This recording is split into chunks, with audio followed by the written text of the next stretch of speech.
আসসালামু আলাইকুম সবাই কেমন আছেন? আশা করি সবাই ভালো আছেন, সুস্থ আছেন। বছরের শেষ দিকটা কিন্তু ভালো থাকাটাই স্বাভাবিক, কারণ বছর শেষ চলে আসছে, ডিসেম্বর মাস। সবাই একটু মজা আলাদাভাবে ফিল করতেছে। সবাই ছুটির দিন এখন ঘোরাফেরা করবে আর চতুর্দিকে শুধু দাওয়াত খাবে, এটাই হচ্ছে মজার বিষয়। আসলে ডিসেম্বর মাসটাই কিন্তু খুবই মজার একটা মাস। আমার কাছে কিন্তু ডিসেম্বর মাসটা কিন্তু খুবই ভালো লাগে। কার কার কাছে ভালো লাগে অবশ্যই কমেন্ট করে জানাবেন।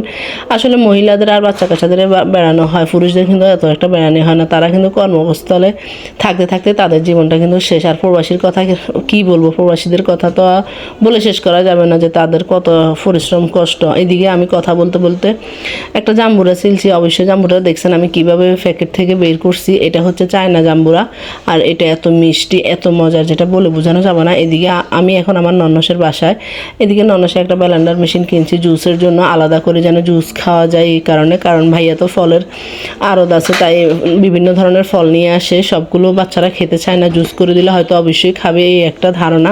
আর কথা হচ্ছে জাম্বুরাটা আসলে কে কে খাইছেন আমি জানি না। এই জাম্বুরা কিন্তু খুবই মজা, আমরা কিন্তু সবসময় এটা খাই।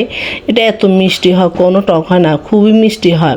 এগুলো একটা জাম্বুরার দাম 450, 500, 550, মানে বিভিন্ন রেটেরই হয়। আর খেতে এত মজা, এত মিষ্টি যে কি বলবো। হয়তো যে খাইছে সে বুঝে, আর যে খায় না সে হয়তো বুঝবে না। যে আমি হয়তো, অনেকে বলবে যে আপু আপনি হয়তো ফাও কথা বলতেছেন, জাম্বুরা সবগুলাই একরকম হয় না, জাম্বুরা সবগুলো একরকম হয় না। মিষ্টি জাম্বুরাগুলো এগুলো আলাদা একটা মজা, আলাদা একটা মিষ্টি।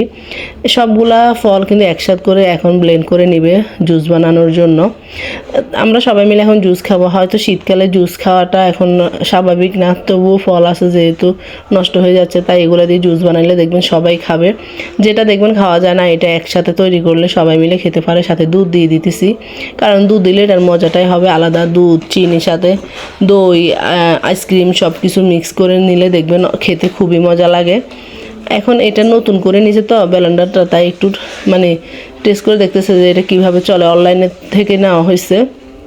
আসলে অনলাইনে জিনিসপত্র কিন্তু সবসময় ভালো আসে না, আর আমরা কখনো আসলে প্রতারিত হই নাই। সবসময় যা কিনছি ভালো ছিল, সবসময় ভালো পাইছি। আর এখানে একটু চিনি দিতেছি, বেশি চিনি দিব না, কারণ হালকা চিনি দিব, বেশি মিষ্টি আমরা কেউই খাই না। আর বেশি চিনি খাওয়া কিন্তু আসলে শরীরের জন্য উপকার না। সবসময় আমরা না খেয়ে আমরা চাতেও চিনি খাই না। যাই হোক, এখন কথা হচ্ছে এই জুসটা কিন্তু তৈরি হইতেছে, বারবার করে মেশিনটা চালু দিতেছি। আর মেশিনের সিস্টেমটা দেখছেন, জুসের মেশিনটা আসলে দেখতে কিন্তু ছোট, জিনিসটা দেখতে ছোট হলে কি হবে, আমার কাছে কিন্তু সুন্দরই মনে হয়েছে। আমারও আলাদা জুস ব্লেন্ডার আছে, আপনাদের ভাইয়া আমার জন্য এটা এক্সট্রাভাবে পাঠাইছে, ওইটা দিয়ে শুধু আমি জুসই করি।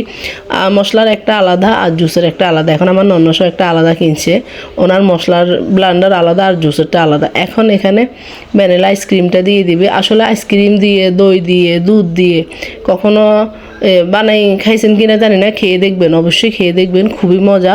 দই সাথে আইসক্রিম জুসটা খুবই মজা হয় মিক্সার করার পরে। আমরা কিন্তু এখানে একদম গাঢ় করে ফেলছি, পরে এটা আবার তরল দিয়ে, পানি দিয়ে একটু তরল করে নিব আর কি। সব কিছু এখন একসাথে করে এটা ব্লেন্ডারে আবার দিয়ে দিব মিক্স হওয়ার জন্য। খেতে এত মজা ছিল, না খেলে অবশ্যই বুঝতে পারবেন না, অবশ্যই খেয়ে দেখবেন। আর ভিডিওটা কেমন লাগছে অবশ্যই কমেন্ট করে জানাবেন। আর সবসময় চেষ্টা করি আপনার সাথে সব কিছু তুলে ধরার জন্য। সবাই ভালো থাকবেন, সুস্থ থাকবেন। আজকের ভিডিও এ পর্যন্ত। সবার জন্য ভালোবাসা, দোয়া, শুভকামনা রইল। আল্লাহ হাফেজ।